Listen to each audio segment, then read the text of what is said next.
तो ये इंसिडेंट केवल अतीक अहमद के पॉइंट ऑफ व्यू से मत देखो आप।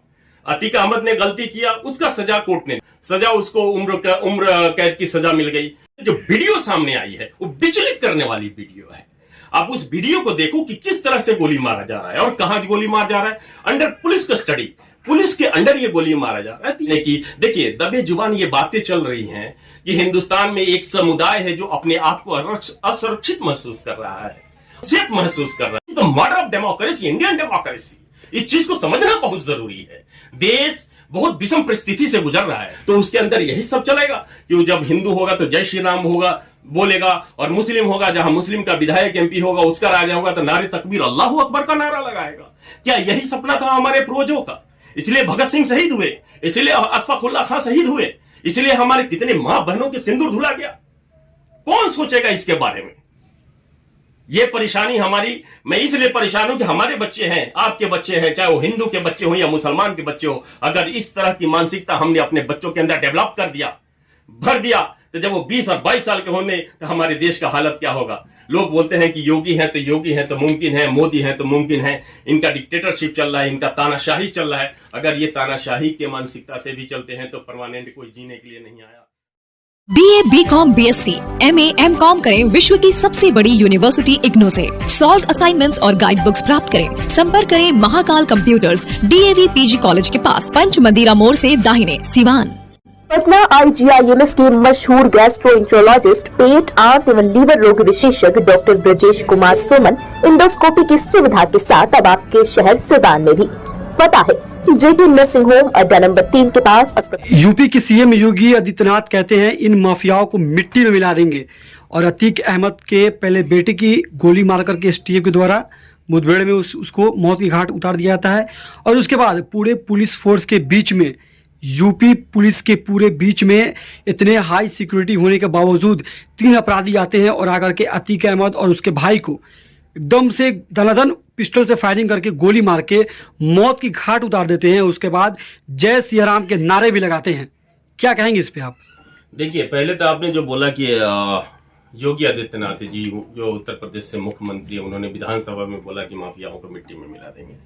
तो देखिए, ये भारत के संविधान में जिस तरह के भाषा का इस्तेमाल हो रहा है, देखिए अगर हम संविधान मानने वाले हैं और आप एक संवैधानिक पद पे हैं, और छोटा मोटा पद नहीं है, आप राज्य के मुखिया हैं, और आपका इस तरह का स्टेटमेंट आता है विधानसभा में, आप बोलते हो कि मिट्टी में मिला देंगे, शायद ये अनकॉन्स्टिट्यूशनल शब्द है, इसका इस्तेमाल नहीं होना चाहिए था। इस बात से मैं इत्तेफाक नहीं रखता। अगर हो सकता है उनकी अपनी आवेश में आकर बोल दिए हों, और हो सकता है कि ये जो भाषा है एक मजे में पॉलिटिशियन का नहीं है। इस भाषा से किसी न किसी तरह के गुंडे की मतलब भाषा की बू आती है। मिट्टी में मिला देंगे, उल्टा लटका देंगे। एक हमारे मंत्री जी हैं जो बिहार में जाते हैं तो बिहारियों को एक संदेश दे के आते हैं, जो इनके पक्ष के लोग हैं उनको मोटिवेट करने के लिए, उनको प्रवोक करने के लिए। जब बिहार का कुछ जिला जल रहा होता है तो उसमें प्रवोक करने का एक शब्द का इस्तेमाल करके आए कि अगर मेरी सरकार आती है तो उल्टा लटका देंगे। ये उल्टा लटका देना, क्या ये किसी राजनेता का किसी संवैधानिक पद पे बैठे हुए व्यक्ति का शब्द है? ये सारी बातें जो है ना, ये बातें बड़ी अंदर से आदमी को तोड़ दिया है, झकझोर दिया है कि हम किस तरह की समाज की परिकल्पना कर रहे हैं। हमारे देश को आजाद कराने के लिए कैसे लोगों ने अपनी जान की आहुति दे दी। क्या इस तरह के नेताओं के लिए अपनी जान की आहुति दे दी कि एक विधानसभा में आके बोलेगा कि मिट्टी में मिला देंगे?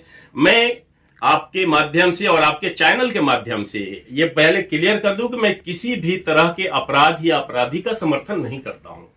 मुझे अतीक अहमद से कोई वास्ता नहीं है, मुझे अतीक अहमद के बेटे से कोई वास्ता नहीं है। अगर वो अपराध कर दिया या अपराधी है तो उसका एक प्रोसीजर है। इंडियन कॉन्स्टिट्यूशन में लॉ एंड ऑर्डर, कानून और व्यवस्था है। हमारी न्यायपालिका है, न्यायपालिका का अपना काम है, एक प्रोसेस के थ्रू जाना चाहिए। लेकिन अब ये रिवेंज की पॉलिटिक्स हो रही है तो मेरे को व्यक्तिगत रूप से कभी कभी ऐसा लगता है कि ये पॉलिटिकल गैंगवार शुरू हो गया उत्तर प्रदेश में।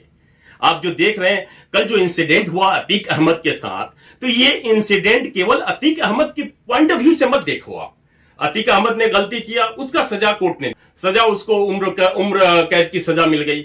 उसके बाद उसको मेडिकल ले जा रहा है, महज 4 या 5 पुलिस रहते हैं, जैसे बोला गया कि 17 पुलिसकर्मी थे, सबको सस्पेंड कर दिया गया। क्या हक है क्या नहीं है उसका तो मेरे पास उसका एक्सेस नहीं है कि मैं उस पर प्रॉपर वे से कमेंट कर सकूं, लेकिन जो मीडिया के माध्यम से जो वीडियो सामने आई है वो विचलित करने वाली वीडियो है। आप उस वीडियो को देखो कि किस तरह से गोली मारा जा रहा है और कहां गोली मारा जा रहा है। अंडर पुलिस कस्टडी, पुलिस के अंडर ये गोली मारा जा रहा है। तो ये क्या एक व्यक्ति जिसको हमारे न्यायपालिका ने सजा दे रखा है, उसको मुजरिम घोषित कर रखा है, अपराधी घोषित कर रखा है, वो उसको जीवन भर का कारावास मिल गया और उसको इस तरह से गोली मारा, तो क्या ये अतीक अहमद का हत्या है? क्या ये भारतीय लोकतंत्र का हत्या है? क्या ये संविधान का है? क्या ये भारतीय न्यायपालिका का हत्या है? और क्या ये किसी समुदाय विशेष को एक मैसेज देने की, देखिए दबे जुबान ये बातें चल रही हैं कि हिंदुस्तान में एक समुदाय है जो अपने आप को असुरक्षित महसूस कर रहा है, सेफ महसूस कर रहा है। तो अगर तरह की घटनाएं अगर हमारे देश में होंगी, हमारे राज्यों में होंगी, तो हमारा जो ये अविश्वास जो पैदा हो रहा है ना एक समाज के प्रति, अति पिछड़ा ही पिछड़ा को मारा जा रहा है, कहीं मुस्लिम को मारा जा रहा है, कहीं लिंचिंग हो रही है। देखो राजस्थान के 2 बच्चों के साथ क्या हुआ, 2 आदमी थे राजस्थान के, उनको वहां से किडनैप करके लाया जाता है और हरियाणा के क्षेत्र में लाकर जला दिया जाता है। तो अब ये जो प्रक्रिया चल रही है, जैसे अतीक के बेटे के साथ हुआ, जो हुआ, अगर उसने क्राइम किया तो एक प्रोसीजर है, हमारी जो भी कानून व्यवस्था है उसमें एक प्रॉपर प्रोसीजर बनाया गया है कि अगर कोई क्रिमिनल है तो उसको कैसे आप उसको सजा दे, उसको फांसी ला दो ना, उसको आइडेंटिफाई करो। अब उसको मार ही दिया आपने, और जब आपने मार ही दिया तो वो तो बता नहीं सकता ना कि वो किसके प्रभोग में आया, सत्ता के लोग उसको उकसाए थे कि विपक्ष के लोग उसको उकसाए थे कि उसका कोई व्यक्तिगत बेनिफिट था उसके लिए। तो ये जांच का विषय था, लेकिन आपने जांच को खत्म कर दिया, अतीक अहमद को मार दिया। अतीक अहमद को मारा कि देश के कॉन्स्टिट्यूशन को मारा, ये संविधान पे हमला है। This is the murder of democracy, Indian democracy. इस चीज को समझना बहुत जरूरी है। देश बहुत विषम परिस्थिति से गुजर रहा है। आप देखो दिल्ली में क्या हुआ, अरविंद केजरीवाल जी को आज देखो, जब भी दिल्ली का शिक्षा मंत्री आज जेल में है, अरविंद केजरीवाल को सीबीआई बुला लेती है। आप बिहार में जाते हो, नीतीश कुमार को जाके अनाप शनाप बक के चले आते हो, बिहारी को प्रवोक करके आ जा रहे हो, बिहार के लोगों को प्रवोक करके आ रहे हो, मेरी सरकार आएगी तो उल्टा लटका देंगे। किस तरह के लोग हैं ये, कैसी मानसिकता के लोग हैं, किस तरह की मेंटालिटी है। देखो मैं तो व्यक्तिगत रूप से बहुत परेशान हूं इस चीज से कि जिस तरह का ये आवेश और जिस तरह का प्रचलन, ये राजनीतिक जो मर्डर चल रहा है, पॉलिटिकल गैंगवार जो चल रहा है, इस गैंगवार से हमारे आने वाली नस्लों को क्या हम दे के जाएंगे? क्या हमारा बच्चा जो है 2 साल का बच्चा, 4 साल का बच्चा जब 20 साल का होगा तो उसके अंदर यही सब चलेगा कि वो जब हिंदू होगा तो जय श्री राम होगा बोलेगा, और मुस्लिम होगा, जहां मुस्लिम का विधायक एमपी होगा उसका राजा होगा तो नारे तकबीर अल्लाहू अकबर का नारा लगाएगा? क्या यही सपना था हमारे पूर्वजों का? इसलिए भगत सिंह शहीद हुए, इसलिए अशफाकुल्ला खां शहीद हुए, इसलिए हमारे कितने मां बहनों के सिंदूर धुला गया। कौन सोचेगा इसके बारे में? बोलने पे लोग बोलते हैं कि मुस्लिम को मारता है, तो बोलता है वो कोई था, इससे पहले कोई और था, मेरे को नाम विकास दुबे जी, उनको भी गाड़ी पलट जाती है, उसके बाद उनको मर्डर कर दिया जाता है, उनका कि रेटेलिएट में हो गया, पुलिस काउंटर में वो मारा गया। ये सब जांच का विषय है। हम लोग देखो, हम तो पहले तो आप मुस्लिम हो, ऊपर से अगर कोई कमेंट करते हो तो आप बहुत डरे हुए, समाज डरा हुआ है, और जो कमजोर तबका है ना आज के दौर में वो डरा हुआ है।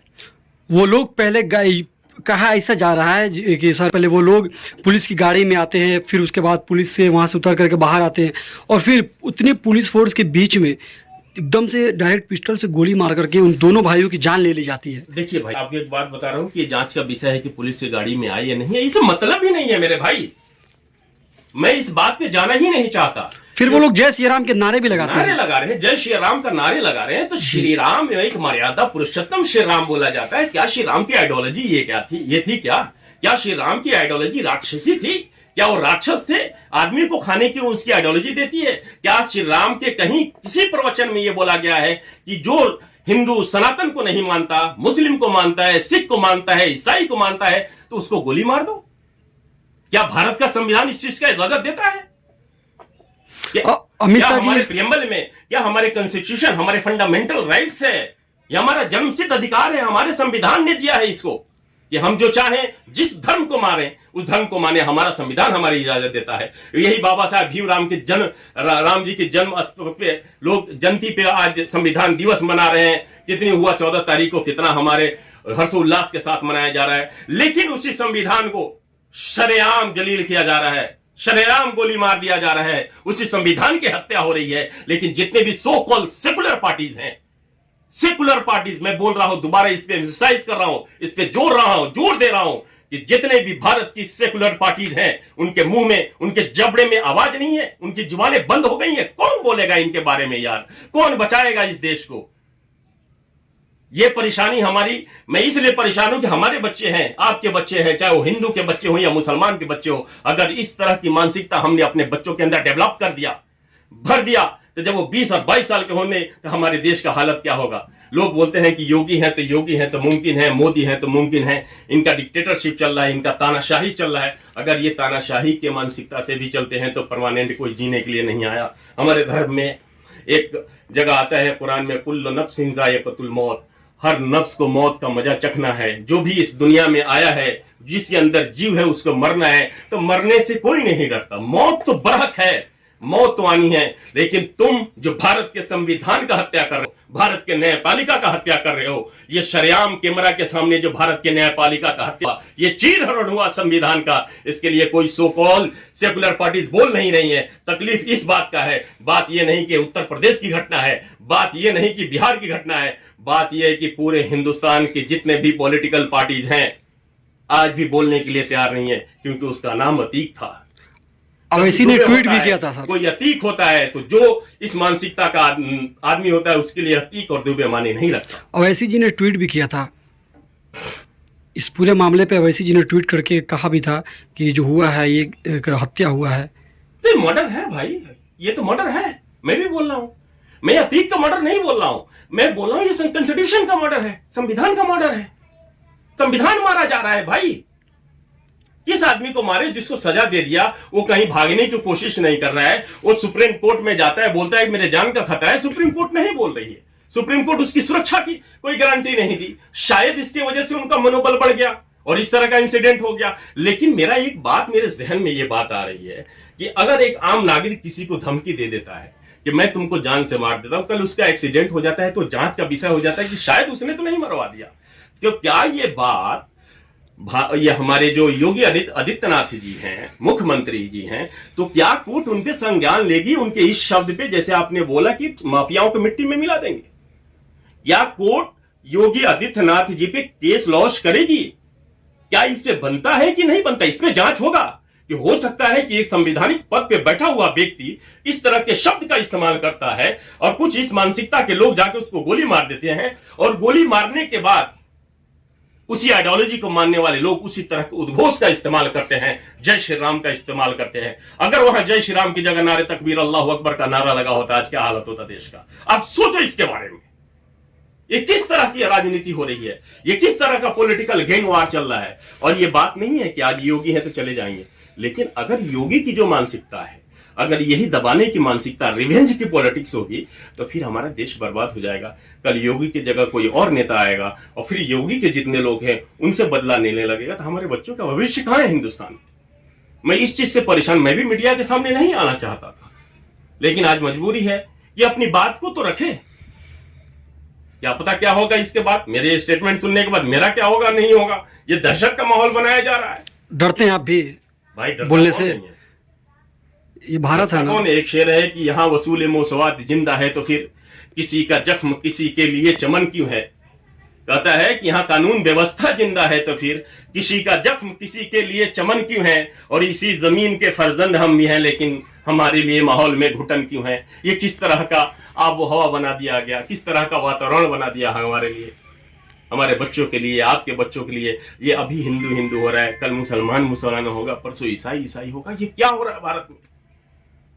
क्या भारत में हिंदू मुसलमान और सिख की एक जात और व्यक्ति विशेष का कोई जगह है क्या? संविधान में ऐसे लोगों की कोई जगह नहीं है। अब अपना नाम बता दीजिए। मेरा नाम मोहम्मद ज़बीउल्लाह अहमद है। मैं एक प्रोफेशनल हूँ, मैं पॉलिटिक्स से दूर रहना चाहता हूँ, लेकिन बहुत दुख हुआ तो मेरे को स्टेटमेंट देना पड़ा यार।